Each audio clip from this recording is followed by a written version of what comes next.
أعوذ بالله من الشيطان الرجيم నేను బహిష్కరించబడిన శైతాన్ నుండి రక్షణ పొందటానికి అల్లాహ్ శరణు. أفمن زين له سوء عمله فرآه حسنا فإن الله يضل من يشاء ويهدي من يشاء فلا تذهب نفسك عليهم حسرات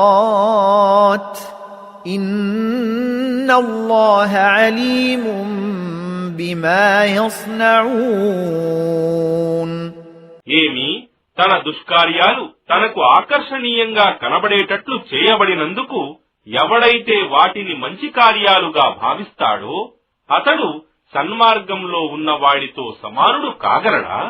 నిశ్చయంగా అల్లాహ్ తాను కోరిన వారిని మార్గభ్రష్టత్వంలో వదులుతాడు మరియు తాను కోరిన వానికి మార్గదర్శకత్వం చేస్తాడు. కావున నీవు వారి కొరకు చింతించి నిన్ను నీవు దుఃఖానికి గురి చేసుకోకు. నిశ్చయంగా వారి కర్మలన్నీ అల్లాహకు బాగా తెలుసు.